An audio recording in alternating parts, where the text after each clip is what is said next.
La alcaldesa de Motril, Luisa García Chamorro, junto a varios miembros del equipo de gobierno, recibieron al artista en la Plaza de España.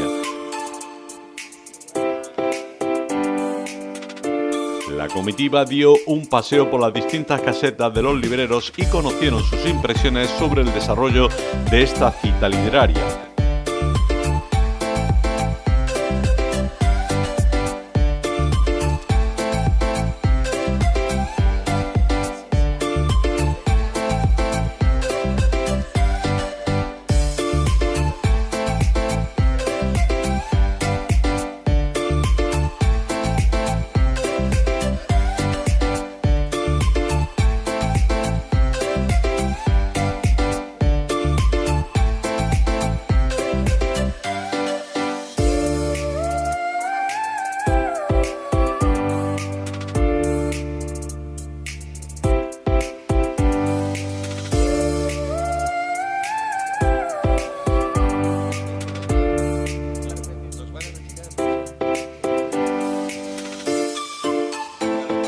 Posteriormente se trasladaron hasta el Teatro Calderón, en el que la periodista Isabel Moreno realizó una entrevista al escritor para desgranar todo sobre su obra y sus inquietudes literarias.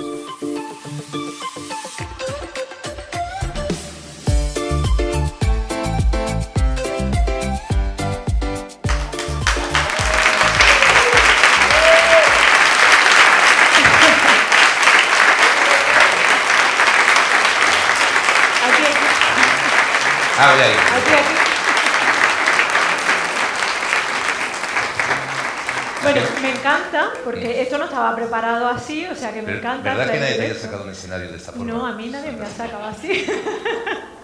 Así que empezamos ya.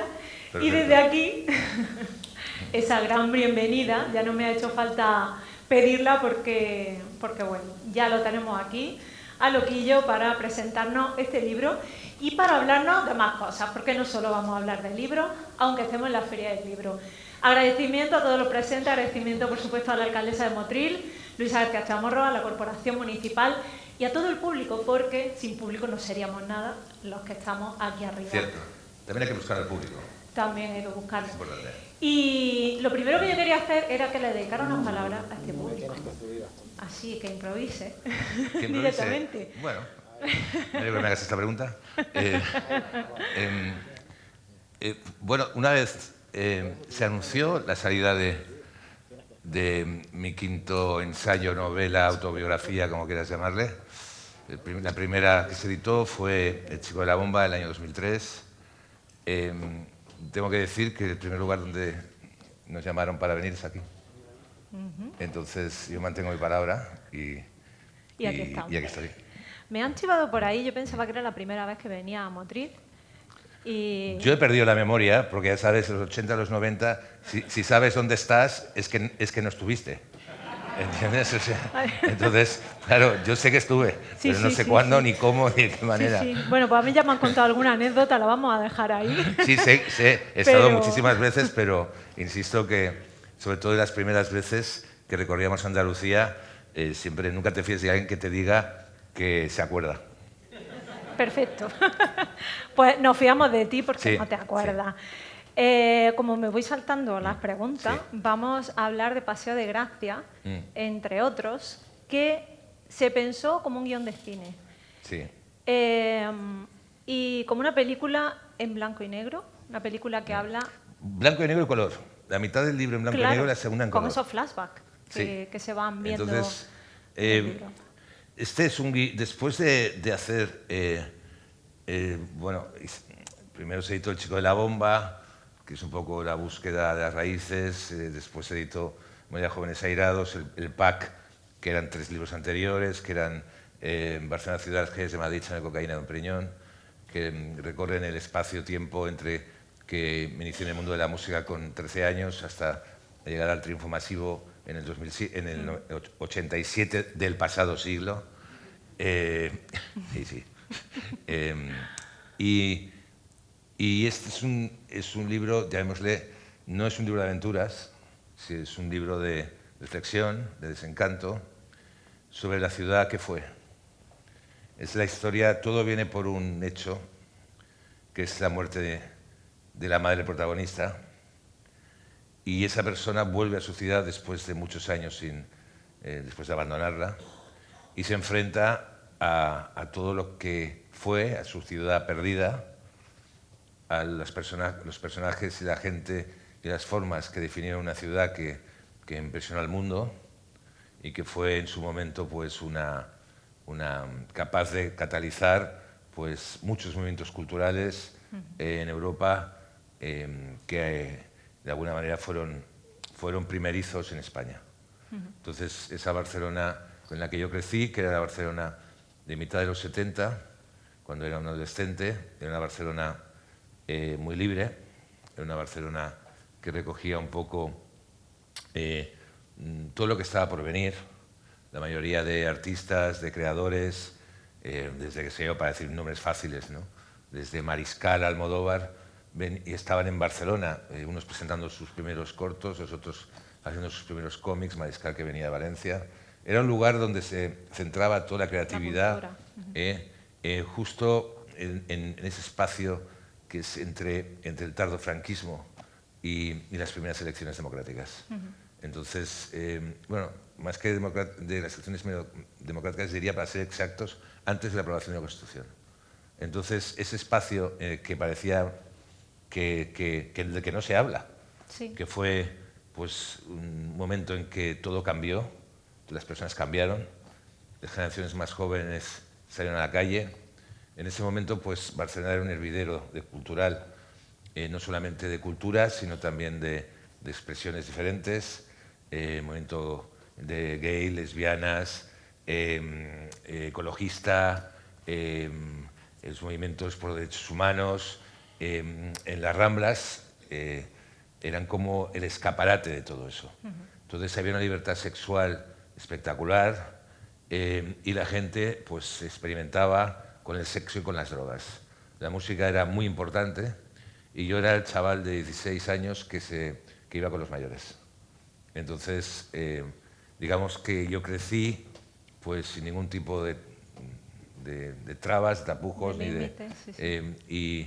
y lo que ahora parece extraño, yo para mí lleva siendo normal mucho tiempo. Entonces, en esa Barcelona crecí yo y creció parte de mi generación. Y como dice el promotor y uno de los grandes personajes de la contracultura barcelonesa, que es Guy Mercader, el primer promotor que trajo los Rolling Stones a España, ¿no? A Bob Marley, a Camarón, la primera vez que... Es el único lugar donde se hizo el gran concierto de Camarón en la Plaza de Toros Monumental y que no volvió nunca más a hacer nada más. Entonces, ese tipo dijo una frase que fue muy revolucionaria en su momento, que es que todo eso terminó cuando llegó Pujol al poder. No es una frase mía, suya. Entonces, claro, nosotros éramos chavales que lo que queríamos era tocar una banda de rock and roll y montar una banda de rock and roll. Yo empecé en un cabaret de las Ramblas, tocando para señoras de la vida y marines americanos que nos invadían con sus ladillas. Entonces, era así. Entonces, yo aprendí los secretos de la vida muy fácilmente. Entonces, tenía cierta barra libre. Entonces, a partir de ahí, con 17 años, empecé a moverme en el mundo de la prensa marginal. Escribí artículos en revistas como Disco Express, Star, Popular 1, y digamos en una avanzadilla en una nueva generación de escritores más que de críticos, ¿no? Yo escribía sobre la música, no criticaba. Entonces, yo pensaba que me iba a quedar ahí, hice mis pinitos también como promocionero en una compañía de discos, y era el chico que iba repartiendo los discos a todos los medios de comunicación, a las radios, etc., ¿no? Trabajaba en EMI, Hispavox, Capitol, y eso evidentemente me sirvió luego para entender el funcionamiento del negocio de la música. Aprendí todo antes de dedicarme a ella. Entonces, a partir del año 80, cuando conocí a Sabino Méndez, montamos Los Intocables y me tuve que dar a mí durante 2 años, que eso destrozó todas las expectativas. Conseguí grabar mi primer disco a finales del 80, o sea, en el 81, en mayo del 81, entré en la Armada Española y evidentemente fueron 2 años en que toda mi trayectoria y todo lo trabajado se fue a hacer puñetas. Entonces, a partir de ahí, Memoria de Jóvenes Airados lo que cuenta es esa vuelta y cómo la banda, Los Toloditas, se convierte en una banda de referencia en España, donde damos el gran pelotazo en el 87. Entonces, ese es el segundo libro. Sí, sí. Y ahí termina. Entonces, a partir de ahí, me ofrecieron hacer una especie de serie sobre esos años, pero desgraciadamente la gente imagina cosas que no son y cree unas cosas de aquellos años que no son. Saliendo de Barcelona o de Madrid, España era lo que era.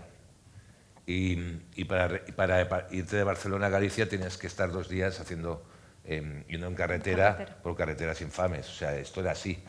Que nadie piense que España en el 85, 86 era la movida, todo el mundo era moderno y todo era fantástico. No, esto ocurría en Madrid, concentrado. punto, y en Barcelona en algunos lugares, o en Vigo en algunos lugares. Pero el resto, o sea, había mucho que hacer, éramos lo que éramos. Entonces, pero si os convertisteis, ¿no?, en ese fenómeno social como banda, tú como líder de la banda, de esa España que a lo mejor veíamos solo fuera, ¿no?, en otros países. Sí.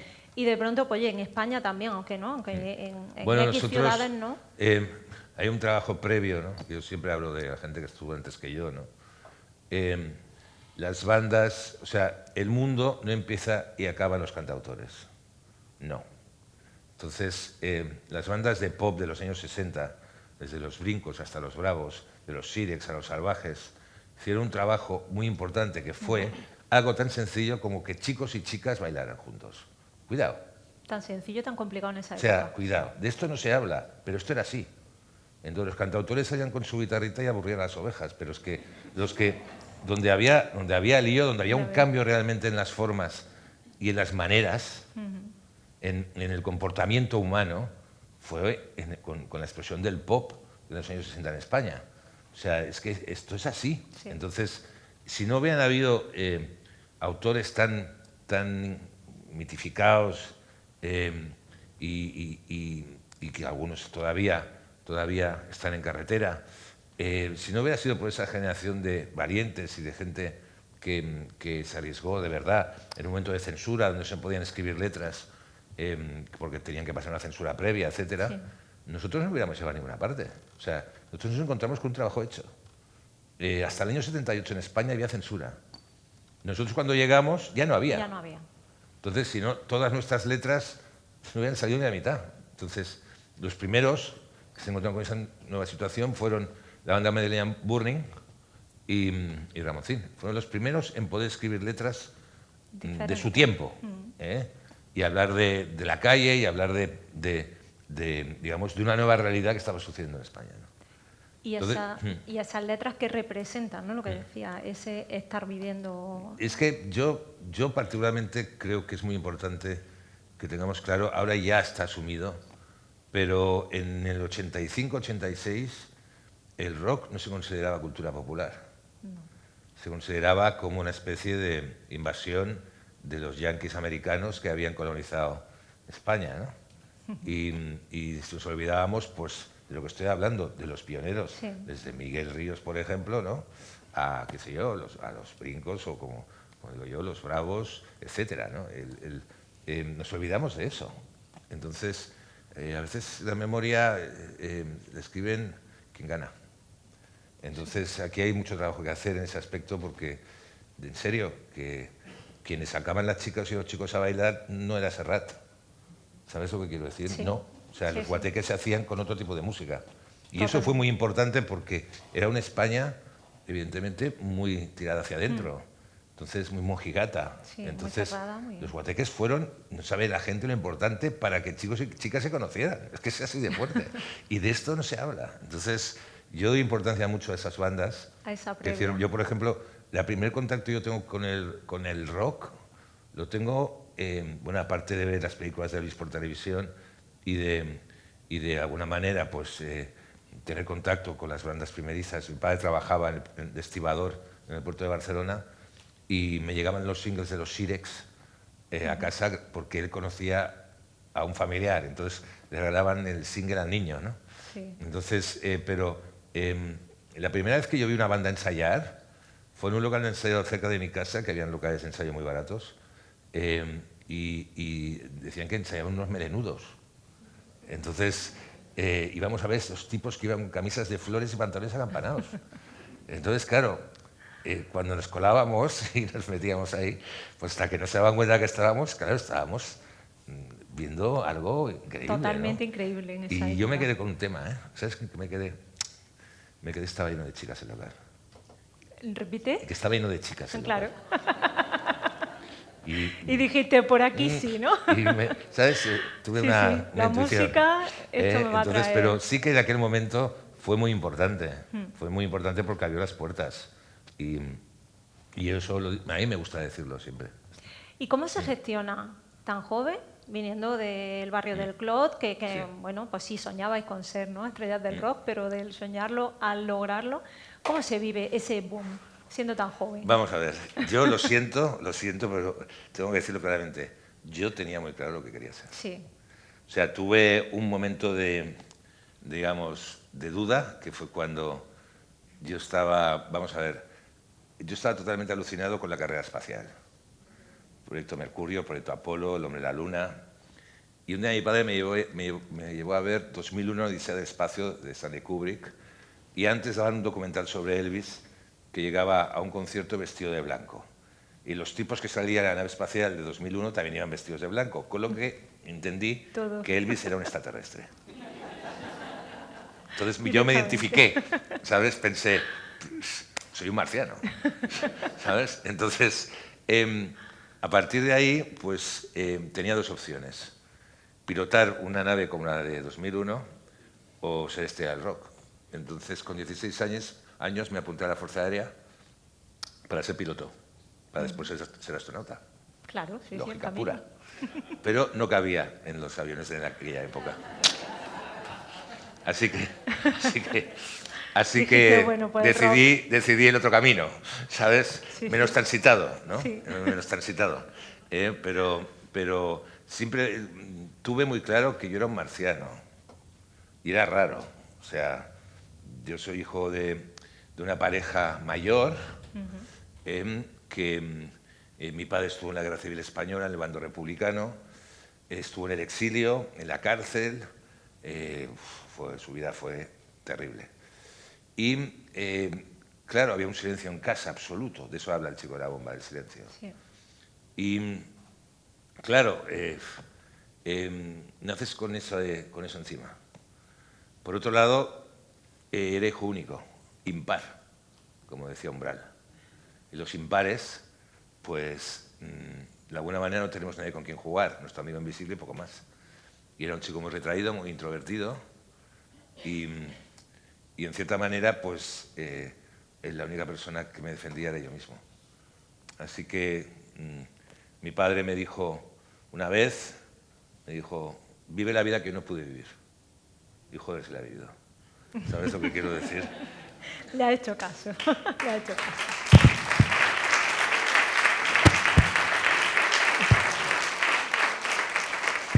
Esa vida que está recogida en ese flashback, en esa película, Sí. en Paseo de Gracia, pero no solo en Paseo de Gracia. Paseo de Gracia viene a cerrar ese círculo de esos 4 libros anteriores, ¿no? Sí. Antes hemos dejado el tema en que era un guión. Memoria Joven Sairados tenía que haber sido una serie. Lo que ocurre, como te he interrumpido antes, es que querían cambiarlo todo. Querían convertirlo en una fiesta. Y, hombre, se muestra cómo era España de entonces. Fiesta, Entonces, como que todo el mundo ahí vestido de colores y con el pelo verde, pues no. O sea, no. Esto no era así. Entonces, empezaban a manipular un poco el guión y me negué. Entonces, decidí escribir otro, ya de una manera más adulta, donde pues reflejase el momento en el cual el protagonista vuelve a casa a enterrar a su madre y vuelve a una ciudad que dejó atrás, que fue una ciudad sumergida, y vuelve al lugar al que fue feliz. Y Como se dice normalmente, nunca vuelvas donde fuiste feliz. Entonces ahí se desarrolla una serie de flashbacks de todas las épocas de la vida del protagonista. Aparecen personajes terminales, personajes, ya vemos, literarios, absolutamente, de una Barcelona que ya no existe, extrema. Y, en cierta manera, hago un recorrido en un solo día de lo que había sido pues, mi vida anterior. Entonces, ese personaje, que puede ser un alter ego, puede ser una versión gonzo de mi vida, digamos, por eso te digo que hay una primera parte que refleja de dónde viene ese personaje y una segunda donde se encuentra con la realidad que le golpea la cara. Y al fin y al cabo lo que viene a decir es que ¿por qué te fuiste? Quizás porque no fuiste aquello que pensabas que ibas a ser. Entonces, las expectativas se terminaron. Entonces, tenía ganas de contarlo, ¿no? Porque yo soy muy consciente de que formo parte de una ciudad que ya no existe. En mis canciones, muchas de las canciones hablan de lugares que ya no existen. Te puedo decir cosas tipo el rompeolas, ya no existe. El famoso, ahora son espigones enormes donde aparcan los transatlánticos, ¿no? La Avenida de la Luz, que era una avenida subterránea que no existía en toda Europa, de tiendas con 225 columnas, que era una preciosidad. Solo se encuentra, las únicas imágenes casi que hay son las del vídeo que rodamos nosotros en el año 84 del tema precisamente llamado Avenida de la Luz, que hace referencia a ese lugar. El vídeo ese es de las pocas referencias que quedan de esa Barcelona. Sí, de esa zona. Entonces, hay muchas canciones que hablan, El Molino, por ejemplo. Pues El Molino ahora es una especie de discoteca, antes era un cabaret. Y así podemos seguir infinito.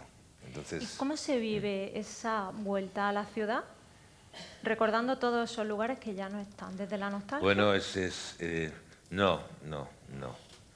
Nunca desde la nostalgia. La nostalgia es muy peligrosa, muy peligrosa. Generalmente cuando alguien vuelve al lugar del que se fue, ve a gente que se fue con él o que se fue mucho después y ve a los que no se fueron nunca. Entonces eso golpea. Ve a los que no se fueron nunca cuando podían haberse ido. Y yo, digamos que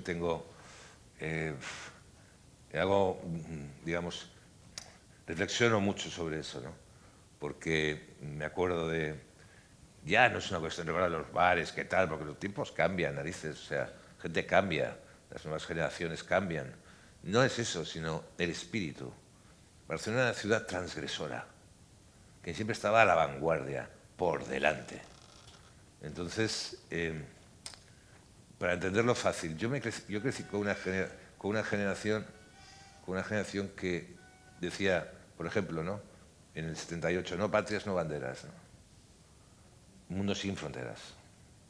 Entonces, Europa era un lugar con el que se soñaba, a que se soñaba pertenecer y formar parte. Sí.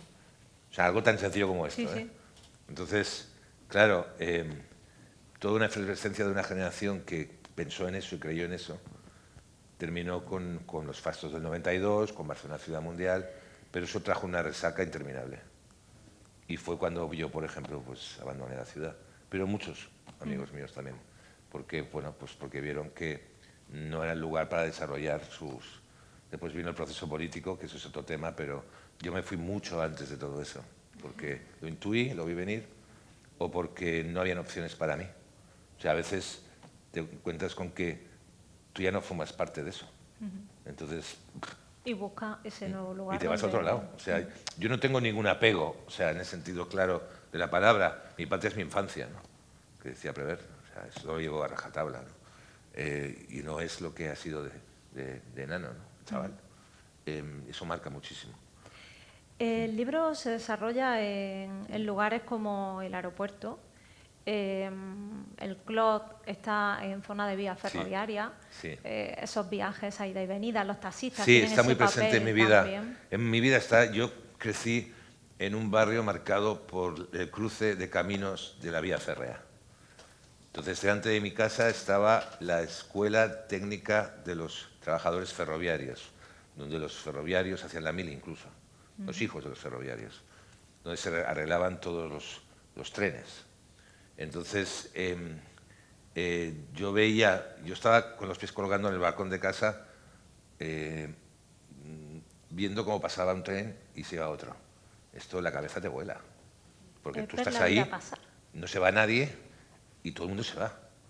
Entonces, ¿qué habrá a partir de esa vía férrea? ¿A dónde me puede llevar la vida, no? Eso estuvo muy presente siempre en mi infancia y mi adolescencia.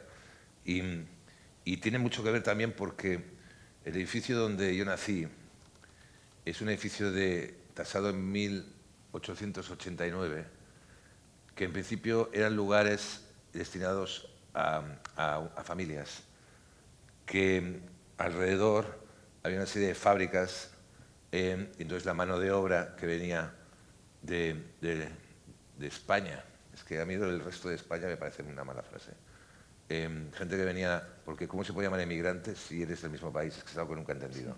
Entonces, gente que venía de Andalucía, de Aragón, de Murcia. A nosotros nos llamaban murcianos, yo pensaba que era murciano. O sea, yo siempre he tenido una herencia por Murcia porque a mí de pequeño me llamaban murciano. Como despectivo, ¿no? Sí. Entonces era hijo de emigrantes. Entonces, claro, en un inicio ese edificio era lo que se les daba a cada familia, una puerta con 30 metros cuadrados donde vivía toda la familia y después toda esa familia trabajaba en la fábrica más cercana, ¿no? Entonces, ahí estuvo mi abuelo, estuvo mi padre y cuando mi padre volvió de la cárcel, había un chaval ahí muy joven llamado Antonio Rabinat. Antonio Rabinat es el escritor, para que ustedes se den una idea, ¿sabéis la película Libertarias? Pues ese es el escritor. Entonces, mi padre le contaba lo que había pasado en el frente y en los campos de concentración, y él cada vez apuntaba todo, etcétera. Total, acabó convirtiéndose en uno de los malditos de la literatura catalana, junto a Marcé, por ejemplo.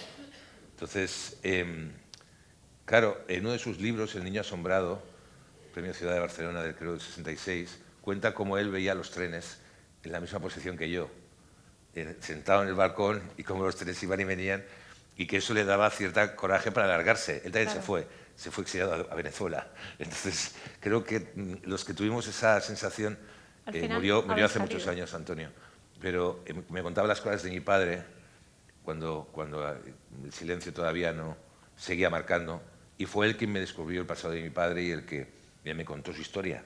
Si no hubiera sido por él, no hubiera conseguido arrancarle ni una sola palabra, porque fue una generación que estaba marcada por el silencio. Y yo estuve marcado por el silencio mucho tiempo. De hecho, afortunadamente lo ha sacado a través de los libros y a través de las canciones, ¿no?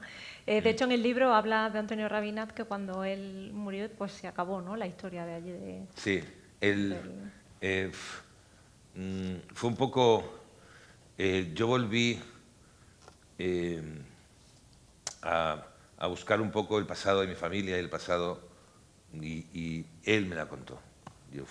Él tenía una librería de viejo en el mercado de San Antonio de Barcelona, el mercado de viejo, y fui a buscarla yo personalmente, porque había oído campanas. Mi madre, mi tía, nadie me contaba nada, pero nada. Entonces, claro, yo siempre cuando me hablan de memoria histórica, yo siempre digo, cada uno tiene que buscar la propia. O sea, no hay una memoria histórica sola. Hay memoria histórica de todos. Entonces, yo busqué la mía. Entonces, encontré dónde había estado mi padre, en qué lugares había estado, qué había sido de él, cómo había vuelto a la ciudad como persona, pues, después de salir de la cárcel. Todo eso me lo contó Antonio Rabinat, y siempre le agradeceré eso. Y Antonio acabó diciendo, no olvides, José María, tu padre era un buen hombre. Y eso fue demoledor. Ole, porque hubiera quien te lo dijera y te lo recordara. Eso por es importante. Sí. Y es importante buscar la memoria de cada uno, muy importante. hablando de que era ese guión de película, Sí. tiene ese ritmo trepidante, ese que, como en la frase que se ha rescatado, ¿no? de escribe y dispara, ¿no? Es un ritmo muy tuyo en las canciones, en este Sí. libro. Confieso que me tengo que leer los demás, ya Sí. los tengo apuntados, porque ya me ha enganchado O sea, con este. había el primer hombre en atravesar la barrera del sonido, Jaeger, que fue, hay una novela maravillosa de Tom Wolfe que se llamaba Giros para la Gloria, decía apunta, dispara y vete. Claro. Entonces es un poco mi manera de escribir. Sí. Apunta, dispara y vete. Sí. ¿Entiendes? Incluso hay momentos que pueden llevarte más, ¿no? Al lector un poco más a la parte emocional. Sí. Y da igual porque la siguiente frase pues te saca una sonrisa, te saca una carcajada, ¿no? Sí. Ese tono canallesco que intento, conocemos. intento ser así. Intento mezclar las cosas muy duras y contundentes con digamos, con un sentido del humor cáustico, pero sentido del humor. Entonces, vamos a ver, es que ¿quién iba a pensar que la primera cazadora de cuero que yo compré en mi vida, de las de verdad, de las auténticas, lo compraría en una tienda de la Guardia Civil, por ejemplo? ¿Sabes? Entonces, antes los chavales con 16, 17 años, en 77, 78, íbamos a mercadillos de viejo, de la gente que se moría, vendía todo lo que tenía, y nosotros nos vestíamos con sus trajes de muerto. Entonces íbamos súper elegantes, trajes de los años 40, zapatos de los colores, ¿sabes? Nos importaba un pepino que estuvieran muertos, ¿sabes? Nos sentaban de cojones, ¿entiendes? Además con la percha. Entonces, claro, encontrábamos cazadoras de cuero antiguas, muy roídas, ¿sabes? Muy tal. Y claro, yo me comía la cabeza y decía, ¿dónde pueden estar las cazadoras cruzadas, aquellas que iba Marlon Brando en la película El Salvaje, ¿no? ¿Y dónde, no? ¿Dónde? Y claro, veía a veces fotos de antiguas de la Guardia Civil con sus gabanes de cuero. Ay. Y había unos motorizados que iban con cazadoras cruzadas de cuero. Entonces, claro, yo tenía una excusa perfecta, ¿no? Que era la siguiente. Mi padre, durante la Guerra Civil, fue sargento de carabineros, destinado en la aduana. Cuando terminó la Guerra Civil, el cuerpo de carabineros ingresó en la Guardia Civil. Entonces, yo en cierta manera era hijo del cuerpo. Total. Así que, como siempre he sido bastante espabilado, me busqué la vida rápido. Entré en la tienda de la Guardia Civil. Imagínate, año 78, ¿eh? O sea, cuidado, ¿eh? No había ni Constitución ni nada. No. Entonces, daba mucho miedo, señores. Entonces, yo entré, así, pireto, y digo, perdona, a ver, dime, chaval, es que, mira, mi padre se retiró hace años y era motorista, ¿no? Y era miembro del cuerpo.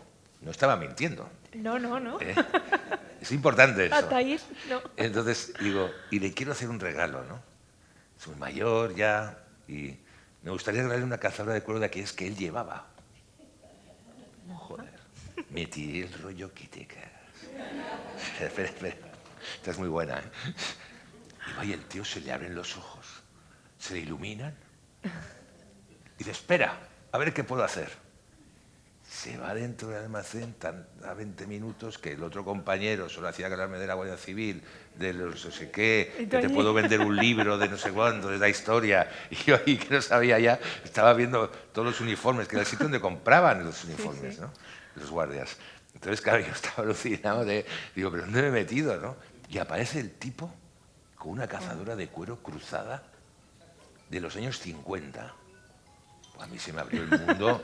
Bueno, aquello. Esa es. Y le digo, ¿qué vale esto? Y me dice, 2.000 pesetas. De la época. Sí.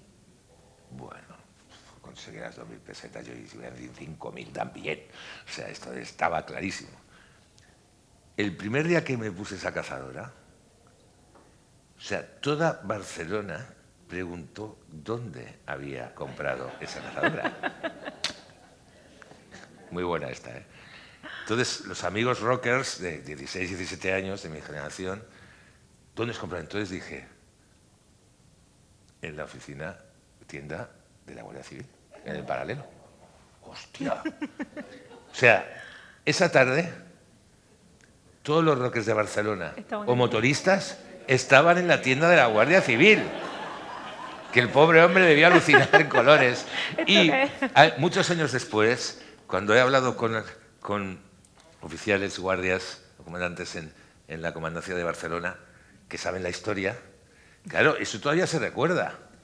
¿Entiendes? Porque la primera cazadora de cuero que yo llevé en mi vida, que es la que sale en Memoria de Jóvenes Airados, en la portada, esa cazadora es de la Guardia Civil. O sea, era la cazadora perfecto, modelo español, con la que salía Marlon Brando. O sea que, como ves, total. A veces los giros que me han ocurrido a mí a lo largo de mi vida son realmente fascinantes, ¿no? Como te he contado antes lo de la bomba, ¿no? No sé si lo saben ellos. Lo de la bomba, no, lo de la bomba era una de las preguntas, que ¿de dónde viene? Bueno, es que lo hemos estado comentando. A ver, ¿por qué se llama El chico de la bomba mi primera novela? Sí. Esta es muy... De verdad que ya sé que mi vida es la hostia, pero es que es así. O sea, es una buena historia. Empiezas en un cabaret de las Ramblas tocando para marines y señoras de la vida, pero dices, ¿puedes tener un escenario mejor para una leyenda? Empezó tocando en un cabaret. No, hay un escenario anterior que supera eso. Bien, 12 años, 12, 13, frontera. Yo jugaba en la zona donde se encontraban todas las grandes fábricas de principios del siglo XX. Todavía quedaban muchos edificios derruidos que no se habían vuelto a construir después de la guerra. Y estoy hablando de los 70, ¿eh? O de los 70, principios de los 70. Y quedaban muchos escampados con agujeros, con tal, que habían retirado todos los despojos de ahí de las fábricas y quedaban los cimientos. Entonces, estábamos jugando a fútbol y uno de aquellos, la pelota se coló por un agujero.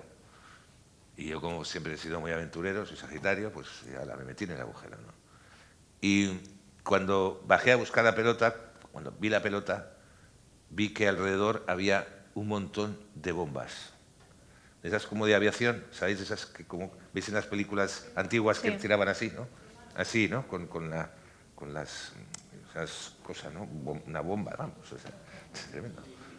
Y yo me quedé asustado, pero algo me dijo que aquello era peligroso y que tenía que hacer algo. Así que cogí una de esas bombas y salí al exterior, con la mano.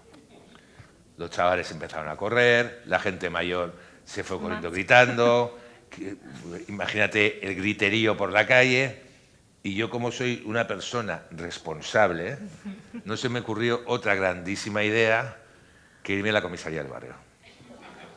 Entonces fui por todo el barrio con la bomba, con la gente gritando. Yo era consciente, o sea, estaba acojonado pero consciente. O sea, tenía muy claro que no se me podía caer la bomba, eso es lo primero. Bueno, pesaba eso un huevo, importante. Pesaba un huevo. Pero también era consciente de que aquello podía explotar y si de repente alguna máquina caía encima para recoger todo aquello, iba a explotar pues a lo mejor 2 calles. Entonces, porque era un arsenal. Y entonces la gente estaba, ¿sabéis la cola esa que había antes del carnet de identidad? Que había, tienes que hacer una cola interminable porque había una persona para hacer el carnet, ¿no? Estaban todos ahí. Y llegó yo con la bomba. Hostia. Y me planto delante del guardia que estaba en la puerta y los guardias se quedó... Pero es que la cara del guardia era muy fuerte, entonces, claro, se metió para adentro y hay un tipo con una bomba en la entrada, ¿no? Y entonces apareció el comisario y gente, bueno, gente uniformada y empezaron, chaval, no hagas nada, no la dejes encima de nada, quieto, quédate aquí, nosotros te ayudamos, tal.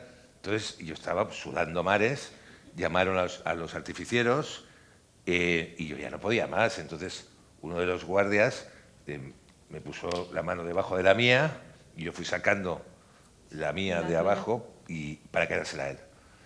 Y bueno, después me convertí en el héroe del barrio. Total. Entonces, mejor entrada en el mundo del espectáculo ninguna, ¿eh? Después de eso... Explosivo, Nada- ¿eh? nada Sí, puede ahí está la Sí, sí. linda, explosivo. Eso de hacer ruido siempre ha ido Sí, me ha ido conmigo. He tenido inevitablemente a lo mejor, Sí, pero... ¿qué quieres que- O sea, conmigo la vida aburrida no es. Ya te lo No, digo no, yo, en absoluto. ya vemos y lo vamos viendo con este y con los otros libros. Precisamente aquí se tratan todos los temas. Antes ha hablado de tema político, Sí, sí. Aquí trata el tema político, temas sociales, temas económicos. Podríamos decir que habla de todos los temas tabú en una comida de Navidad familiar, ¿no? O sea, tú los sacas aquí, los pones sobre el mantel, pero también lo hace desde esa forma tan tuya en la que lo sueltas y se lo dejas al lector para que él ya Sí. reaccione y... Interprete. Yo doy datos. Yo lo hago dos cosas. Intento mantener una banda sonora que, en cierta manera, lleve a la gente al lugar, espacio-tiempo, y se habla mucho de cine. Muchas películas referenciales que fueron referentes de una época. Hemos estado hablando de una cosa muy seria, hemos hablado de una cosa divertida. Te voy a hablar de otra cosa divertida porque creo que la gente se divierte. Después ya lanzaré una gorda ya, pero de momento vamos a ir por ese camino. Yo, por ejemplo, la primera referencia que tengo de una persona conocida, famosa, etcétera, es Manolo Escobar. Entonces, ¿por qué? Porque Manolo Escobar en sus inicios, antes de ser famoso, pues se utilizaba una palabra que no sé si se utiliza aquí, que se llama festejar. Se festejaba con una chica del barrio. Y esa chica del barrio vivía en la portería de mi casa. Entonces, una vez que iba a buscarla o algo así, Manolo era barrial, muy barrial. Y era héroe de los emigrantes. Sí. Era héroe. O sea, no había triunfado todavía, pero tocaba en todas las fiestas, en todas las bodas, los bautizos. Y un día mi madre pues me llevaba en brazos y le pidió un autógrafo en la puerta de casa. O sea, el autógrafo lo tengo ahí marcado, no lo sabes tú bien, ¿no? Entonces, claro, se convirtió en héroe del barrio y triunfó, etcétera. Y mi tía era hooligan de Manolo Escobar, o sea, iba a todos los conciertos, o sea, vamos, tocaban a Manolo y aquí pasaba algo, ¿sabes? Era muy killer, ¿eh? Además, y al cabo de 40 y... no, más, por favor, 52 o 53 años después, en un aeropuerto, yo iba de un sitio a otro, tal, y veo a un tío muy alto con una camiseta de ACDC, que me hizo gracia porque iba al lado de un abuelito. Y dije, hostia, el nieto. Sí, sí. Claro, me fui adelantando y de repente veo que es Manolo Escobar. El abuelito es Manolo Escobar. Y yo alucinado, en medio del aeropuerto del Prat, todo lleno de gente, y cuando estoy, el chaval me reconoce, y cuando estoy a 5 metros, me arrodillo. Manolo, gracias. ¿Sabes lo que quiero decir? Y para mí es una de las cosas más cojonudas que me han pasado en mi vida, porque me senté con él, hablamos de aquella novia que tuvo, hablamos del barrio, hablamos de cómo tocaba en aquella primera época para la emigración, hablamos del éxito del Porón Pompero. Para mí fue muy emocionante y fue muy, no sé, esas alegrías que te da la vida. Y que cierran círculos, ¿sabes lo que quiero decir? Y esas cosas es alguna de las que se cuentan en este libro. Pues hay que leerse este y muchos más. En este hacemos recorrido por Barcelona, en otro de los libros hacemos recorrido por Madrid, por la época esa que me has dicho que se olvida, que esa época más de la movida. Se habla muchísimo de eso. Hace poco ha habido un homenaje en la Sociedad de Autores a los artistas de aquel tiempo y de aquel momento. Es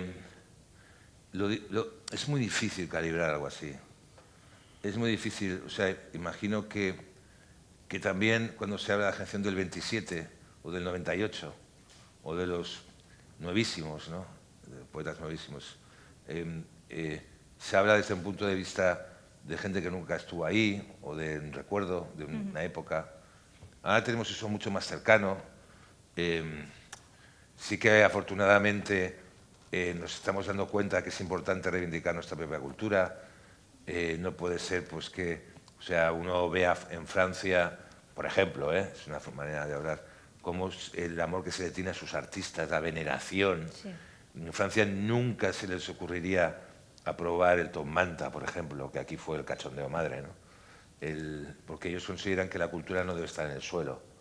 En Inglaterra igual, o sea, se hacen unos Juegos Olímpicos y tocan las bandas de pop de los 60, incluso sale James Bond.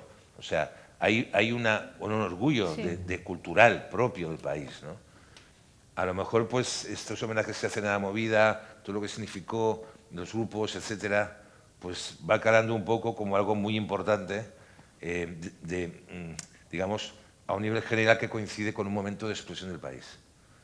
Yo sigo diciendo que hay que mirar también atrás.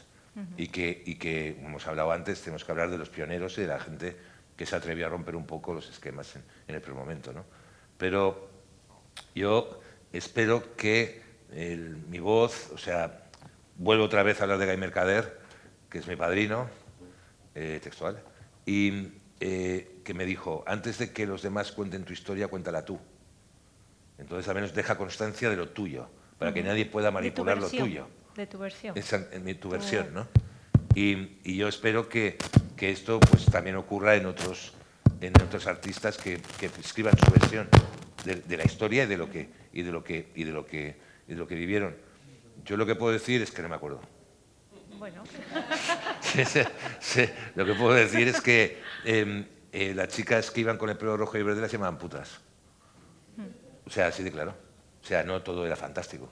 Sí, por supuesto. Y que la heroína destrozó a toda una generación entera. Eso también es verdad. Es cierto que musicalmente pues se ven unas bandas tremendas que siguen marcando a las generaciones porque fue un momento mágico. A mí me dicen, ¿va a volver otra movida? Y yo digo, espero que no. Y digo, ¿por qué? Porque la movida tiene una circunstancia, que es el pasado de donde veníamos. Entonces, que no vuelva a ocurrir para que va a haber otra movida. Para que haya Entonces, otra movida. Que haya una normalidad, que las bandas españolas pues, puedan trabajar sin problemas, que los cineastas puedan hacer cine, que la gente de teatro pueda hacer buenas obras y los poetas puedan escribir grandes poemarios. Pero, insisto, fue un reducido grupo de gente. O sea, muchos de ellos privilegiados, muchos de ellos. Pero ojalá todos los privilegiados fueran así. Entonces, sí que había mucha gente de familias de nivel, pero habíamos muchos barriales. Y lo bueno que tenía es que eso se mezclaba continuamente. Nadie preguntaba de criar a hijo. Entonces, eso hizo muy fácil que de repente un manchego como Almodóvar viniera de pueblo y se pusiera a hacer el cine que ha hecho, ¿no? O que una banda como Si Esto Tal viniera de Vigo y terminara siendo un grupo de referencia. De hecho, la exposición que se está haciendo ahora en la SGAE sobre la movida, el comisario político, que es una palabra que no me gusta nada, el comisario político es Sabino Méndez, que fue miembro de Loki y los Trogloditas. Entonces, un barcelonés haciendo la exposición en Madrid. O sea, eso era la movida. Sí, era un mix de todo el talento que en aquel momento reunió a gente muy especial y muy brillante. Yo lo recuerdo así, como un momento muy brillante y sobre todo yo me divertí muchísimo. Yo me divertí muchísimo. Eso es con lo que nos quedamos y yo creo que esa vivencia que toda la gente del público tiene con las canciones de Loquillo también forman parte, ¿no?, de esa diversión nuestra. Te has subido a los escenarios en la música, ahora lo haces también a través de poesía dramatizada, me corrígeme si es así. Bueno, has recibido la Medalla de Oro de Barcelona, escribes, has jugado baloncesto. Lo de jubilarte no, eso no. Estoy a 5 meses en la edad antigua, en la edad antigua, Por mí, eso es inviable. Es inviable porque yo soy de los que creen. Mira, yo he pasado, es que haces un flashback y dices, he sobrevivido a la heroína, a la cocaína, al alcohol, a la mili, al éxito, al negocio, a la oscuridad del negocio, a las malas compañías, a las relaciones tóxicas. He sido cancelado tantas veces que he perdido ya el porqué. Y sigo aquí. Entonces, eso indica que el trabajo que he hecho es bueno, porque después de 47 años de trayectoria, tengo discos que cambiaron la historia de la música española. Estoy realizando desde hace 32 años un trabajo a favor de la recuperación de la poesía contemporánea. Recientemente hemos editado un poemario de Julio Martínez Mesanza en disco, algo muy difícil de hacer en España porque no le interesa a nadie, o sea, a nadie de las compañías, eso no interesa a nadie. Antes era una tradición, ahora es como si no existiera. Anteriormente lo hayamos hecho con Luis Alberto de Cuenca, 2 premios nacionales de poesía. Eso ha sido un trabajo del que me siento muy orgulloso, 2 trabajos alucinantes. Nunca he pedido nada a nadie. No he pedido subvenciones al Ministerio de Cultura. No he pedido ayuda a Instituto Cervantes. Y jamás la Sociedad General de Autores ha creído a bien promocionar ese tipo de trabajos. Pero después de 30 años llega un día que llenas el Liceo de Barcelona con versos de Achaga, Gil de Biedma, Luis Alberto de Cuenca, poetas españoles. Cuidado. Entonces, de eso me siento muy orgulloso. Es un trabajo pequeño, igual, pero que con el tiempo, ¿quién iba a decirnos ahora, hace 15 años, cuando hicimos Su nombre al de todas las mujeres, un poemario de Luis Alberto de Cuenca en disco, que ahora sea la figura que es, el reciente Reina Sofía de poesía?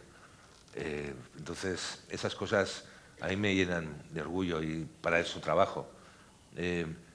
Creo que nunca he pensado en esto como un negocio. Y no soy humilde para nada, que no lo confundamos. Pero sí que para mí es una oportunidad de crecimiento personal. O sea, yo aprendo mucho cuando me meto en estas cosas. O sea, ¿qué hace un tío que ha nacido en un barrio obrero que con 15 años lleva una automática en el bolsillo, con un premio nacional de poesía, haciendo conferencias por media España? Pues es la hostia. Se ha aprendido más de literatura con él que en todos los años que fui, los pocos que fui al colegio. ¿Sabes lo que quiero decir? O sea, que eso es maravilloso. O sea, no lo hubiera conseguido de otra manera, ¿no? Entonces, a mí eso me llena de orgullo y de repente tocar en la fiesta de Zenda, Arturo Pérez Reverte y Arrabal y todos los grandes delante. Eso a mí me llena de... O sea, me sirve mucho para a mí personalmente como ser humano, ¿no? Entonces, el resto, insisto que hay un artista, uno de los pioneros de... Esto me lo han dicho 2 grandes con los que yo he trabajado, 2 grandes.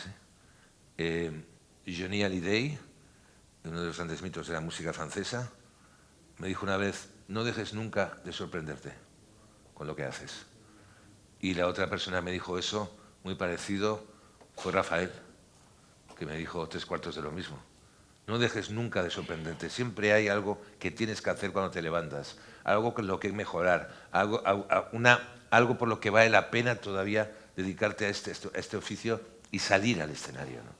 Eso me lo han dicho 2 de los grandes artistas europeos de toda la historia. O sea, Johnny Hallyday y Rafael son 2 muy grandes. Siempre recuerdo que hace poco le decía a Rafael, me queda trabajar con Celentano, con Mina, pero bueno, Mina ya no está, pero son artistas con los que, digamos, yo he crecido, y eso, cuando conoces a alguien al que admiras tanto, respetas tanto, eso es la bomba. ¿Qué le queda a Loquillo por hacer? No se lo digas a los que trabajan conmigo, porque dirán, no, otra vez. Yo tengo la sana costumbre de meter a todos en un lío. Bueno. O sea, tiemblan todos cuando se me ha ocurrido, tengo una idea. ¡Ah! ¿Sabes lo que quiero decir? ¡No! O sea, puedes estarte quieto. Bueno, sí que te digo que después de todo el repaso que te he dicho de todo por lo que he pasado y sigo vivo y con los problemas de salud que he tenido el último año, etcétera, creo que me toca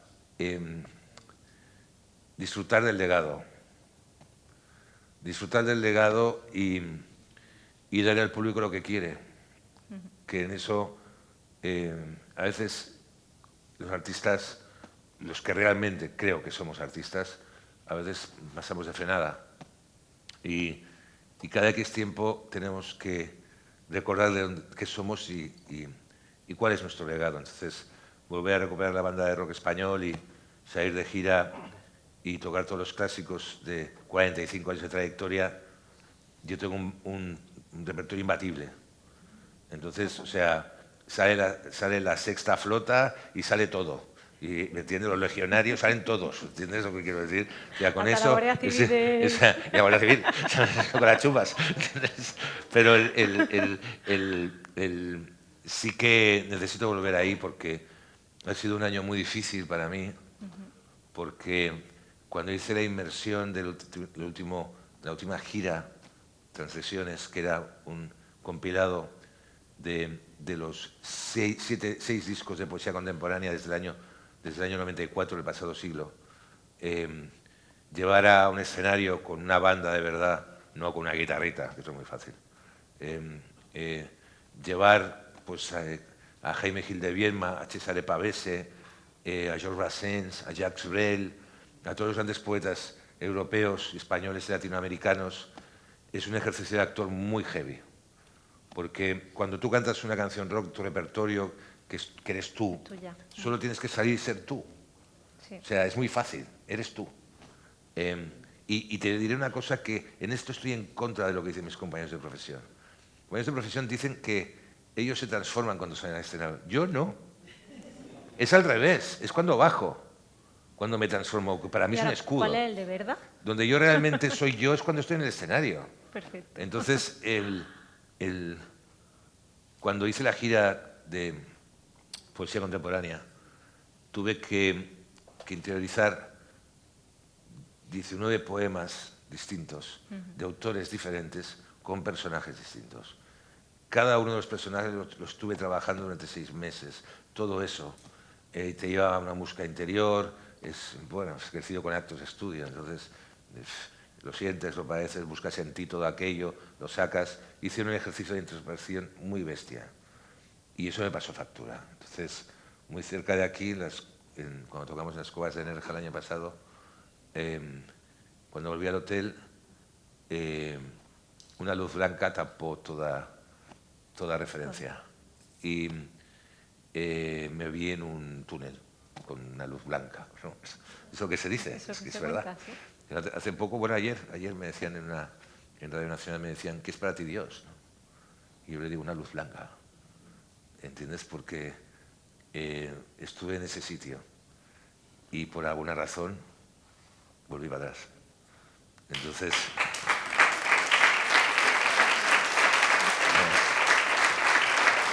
A mí no me cuesta nada hablar de otras cosas, nada. Creo que es importante, la muerte forma parte de la vida, o sea que... Pero yo viví eso.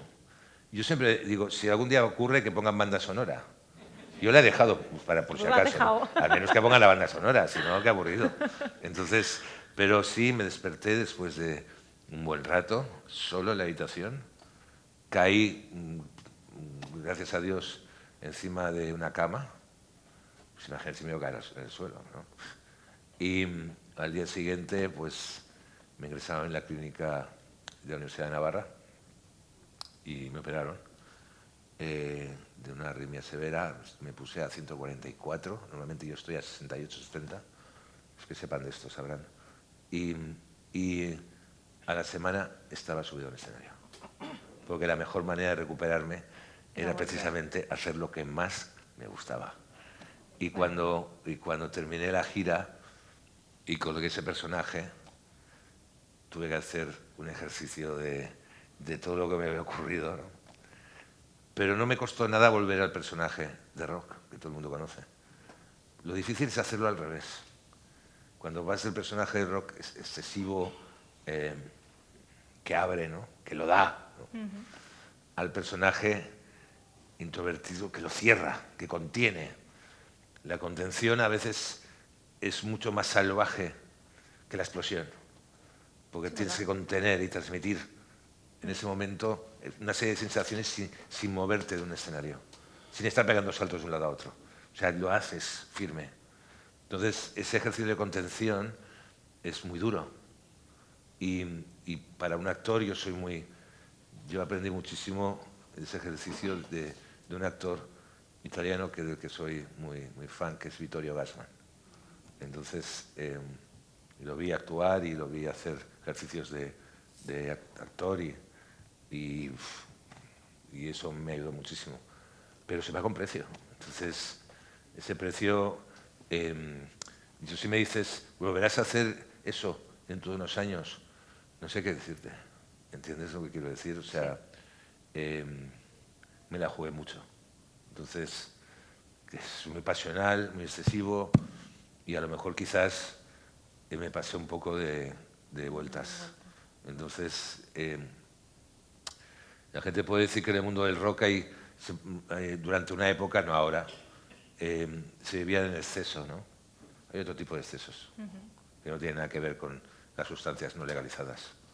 O sea, tienen que ver con lo que sientes, lo que padeces y sobre todo porque supongo que me he criado con esos actores que veía de chaval y veía que había mucha tensión dramática. Y yo fui trabajando ese personaje durante 30 años, entonces lo tenía muy trabajado, ¿no? Pero me enfrenté a algo muy gordo y me pasó factura. Decía en Paseo de Gracia que en una visita con tu padre te decía que a las personas se le conocen por aquello que coleccionan, ¿no? Sí. En casa, ¿qué hay? ¿Más discos o más libros? Y con esta vamos a ir terminando, que tenemos que dar un huequito. Yo he tenido que parar. Yo recuerdo que hace 25 o 30 años tú decías, guardo todos los juguetes de mi infancia, incluso los que me robaron, porque sabía que me los había robado y fui a buscarlos. Os lo juro. Una vez, no, os pongo un ejemplo muy divertido. Yo tenía 17 años, justamente cuando estaba por la época tocando en el cabaret, y me enamoré de una chica mayor y vino uno de los conciertos y en aquel tiempo sonaba una canción de los Burning que era ¿qué hace una chica como tú en un sitio como este? Y le regalé el single. Entonces, la cosa duró lo que duró, evidentemente yo era un chavalillo y ella me dejó y dije, perdón. Perdón, ¿y el disco? Me presenté en su casa, ¿eh?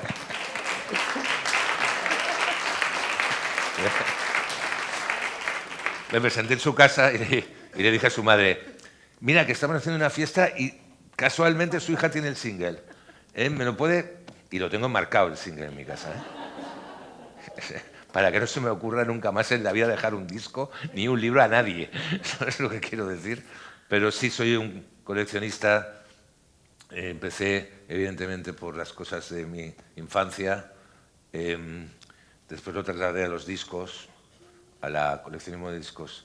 Yo tenía un programa de radio con 18 años de coleccionismo musical en Radio Juventud de Barcelona y nos llegamos a poner viejas glorias o íbamos al sur de Francia, a Perpiñán, a comprar discos antiguos para ponernos en la radio, pues entonces no estaban en la venta en España muchos discos de Lou Reed, del Bowie, de la Velvet Underground, los Stones, que estaban medio censurados, canciones que no salían, etcétera, ¿no?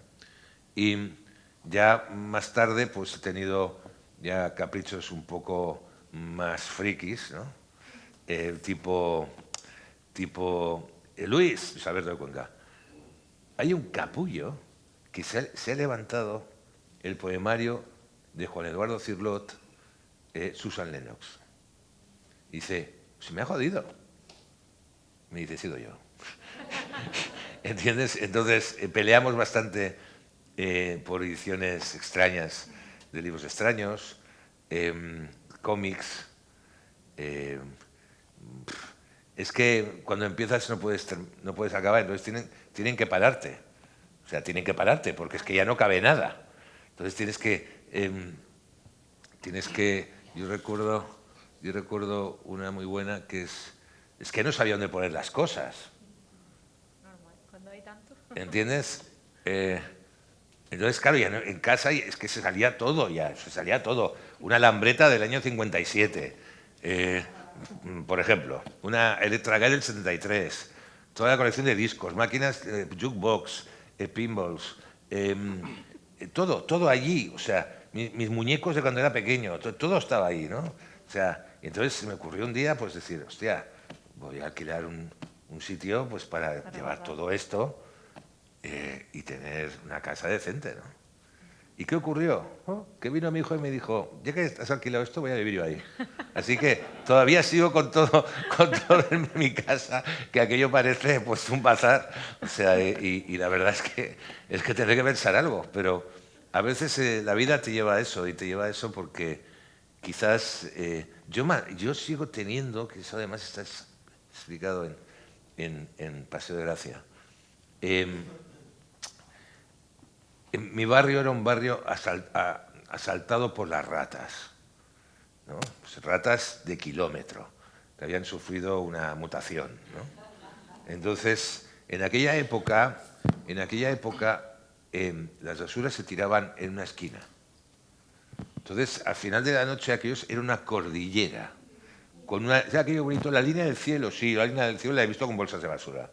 Entonces, automáticamente, a partir de las 11, salían todas las ratas del mundo a por todo. Pero a por todo, o sea, cada vez eran más grandes. Entonces, los chavales teníamos permiso de los padres para salir en batidas. Algunos los mayores salían con carabinas esas de la feria, de balines. Otros, los más aventajados, hacían escopetas de ganchos, o sea, una tira de madera con 2 clavos, gomas elásticas y cargados de clavos. Entonces tú veías y lanzabas, ¿no? Sí, así. Y otros, pues iban con sacos con piedras. Y de esa manera nos defendíamos de las ratas. Las ratas llevaban, o sea, subían por los edificios. O sea, esto era así. Y en una de esas noches, en medio de toda la basura, encontré un osito de peluche, pequeño, que estaba pidiéndome a gritos, sálvame. Ese osito de peluche preside mi casa. O sea, no me he deshecho de él nunca. ¿Por qué? Porque quizás es una buena manera de demostrar que con toda la mierda que hay en el mundo, siempre hay un atisbo de belleza.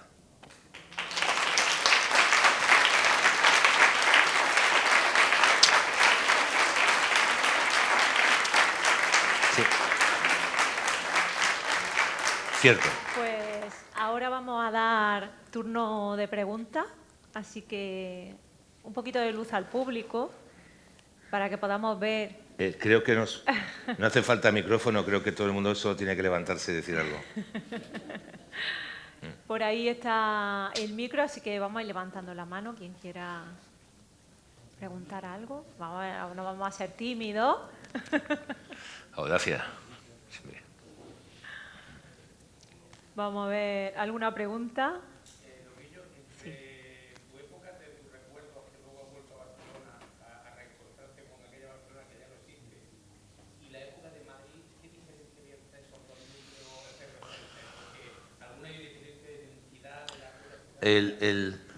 Los protagonistas de la Barcelona de los 70, esa Barcelona libertaria, digamos, tan libre, muchos de sus protagonistas fueron después los protagonistas de la movida madrileña. Entonces, fotógrafos como Coalele o Pedro Almodóvar presentaban sus digamos, performance en la Barcelona del 78. Después esa gente, a principios de los 80, viajó a Madrid, o ya a finales de los... en aquella época habían personajes como Ocaña, que era, pues, como digamos, era el personaje más transgresor que había, era pintor, homosexual, alrededor suyo se generó todo un movimiento social. Habían personajes que después se han hecho famosos en medios de comunicación, como Jiménez Los Santos, que tenía una revista que se llamaba Giván, que era una revista cultural, digamos, muy vanguardista. Había gente que, o sea, mucha de esa gente se fue a Madrid y fue el origen, o formaron parte del inicio de la movida madrileña. Después, en el 85, cuando la movida ya era la movida para mí terminó a finales del 83 con el incendio de Alcalá 20. Ahí se acabó. Eso fue muy definitorio. Y después ya vino lo que yo llamo el folclore, ¿no? Que es que todo el mundo era movida, todo el mundo había movida en todas partes, todo el mundo era el pelo verde, ¿no?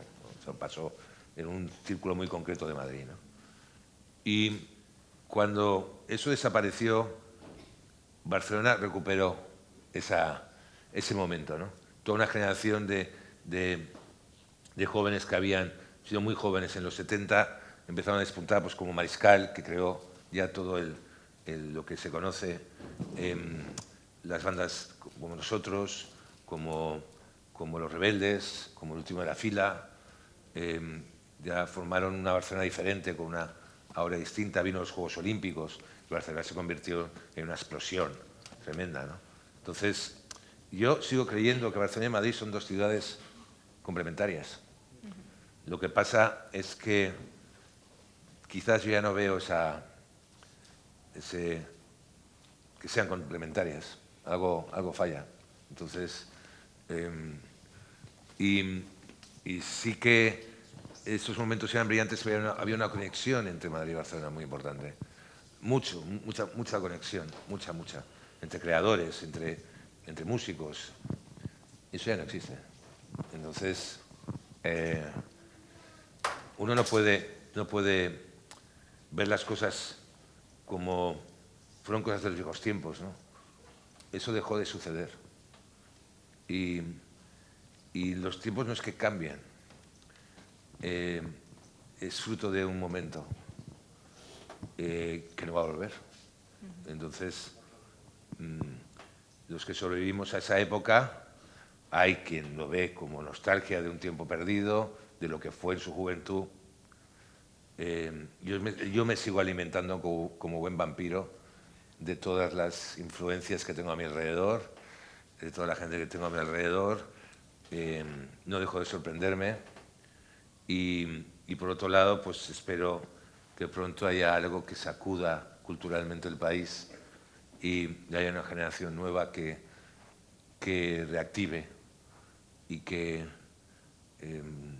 empiecen a haber artistas realmente que signifiquen, reales, lejos de la mercadotecnia y lejos de los trucos de escenario.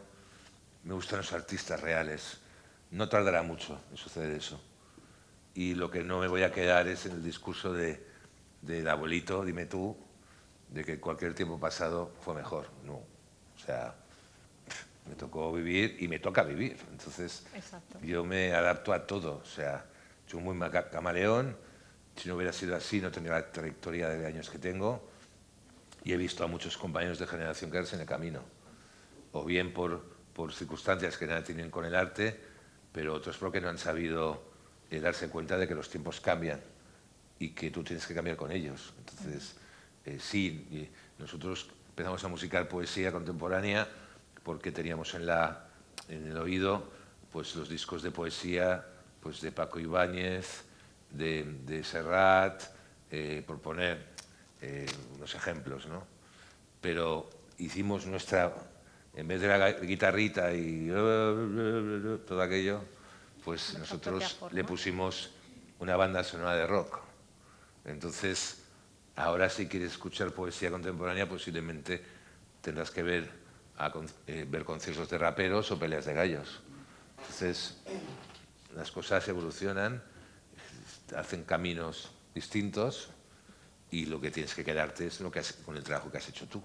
O sea, eso es lo importante, pero jamás mirar atrás es un ejercicio que sirve para tomar impulso, pero para nada para decir, oh, todo aquello, ¿no? Porque es que pues ahora aburre. Vamos a tomar impulso para irnos a la firma, que nos están esperando ya. Bueno, si hay alguien que quiere alguna pregunta más, vamos para bingo. Ahora sí hay preguntas. Venga. A ver, díganme ustedes. Sí, por aquí empezamos, por aquí.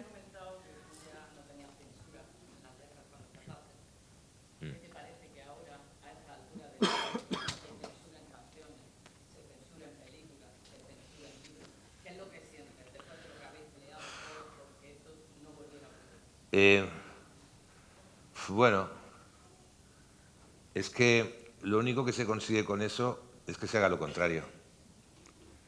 Entonces, como ya lo he visto, pues es un truco que no entiendo. Porque si tú prohíbes algo, la gente lo va a querer. Si tú prohíbes un disco, una película, una obra de teatro, intentas censurarla, la gente querrá verla. La mejor campaña de promoción que te pueden hacer es que te prohíban algo. O sea, y además en los tiempos que corren. Y la mejor campaña digamos, de estar en los medios es que te censuren algo. O sea, es maravilloso. O sea, es que... No, pero es que no hablo de La Mataré, porque al fin y al cabo La Mataré es una canción que escribió Sabino Méndez, que es un tango, básicamente es un tango, pero yo tengo una canción que se llama Carne para Linda, que es la historia de una chica que mata a los hombres y se los come, y nadie ha hablado de ello.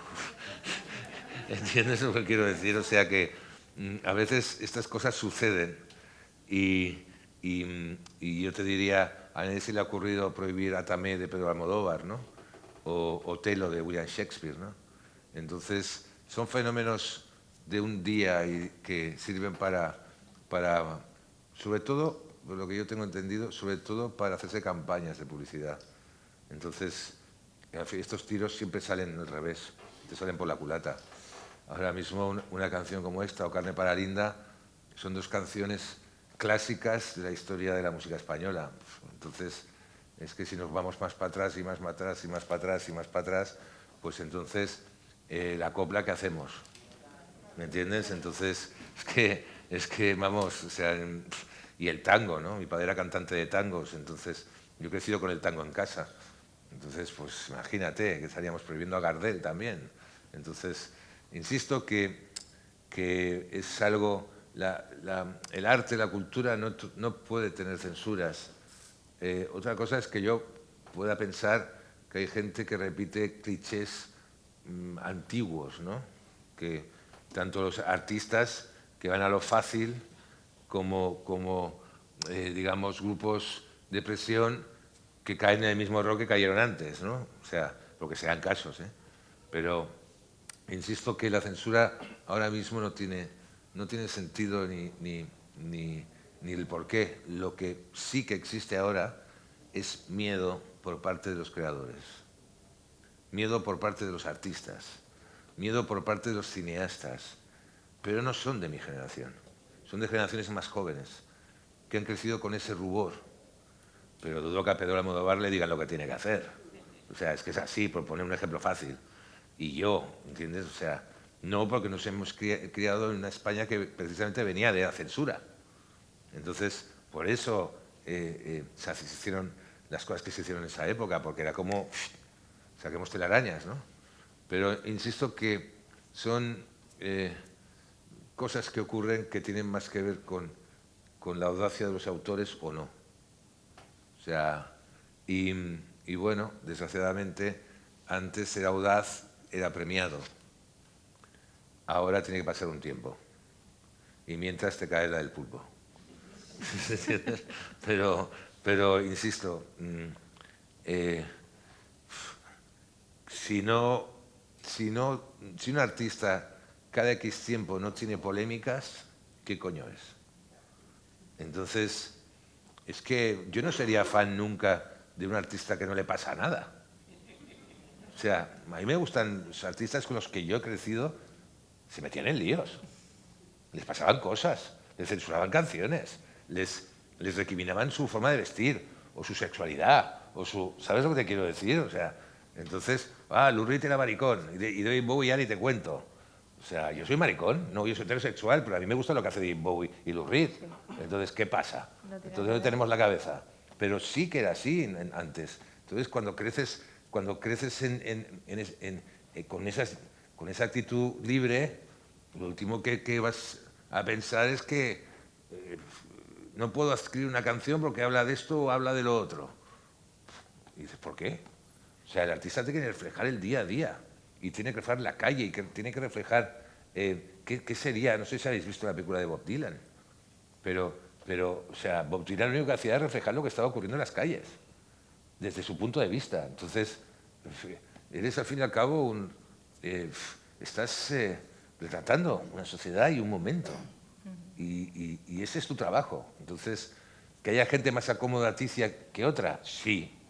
¿Que van a vender más discos? Sí. ¿Que va a ir a verles más gente? Sí.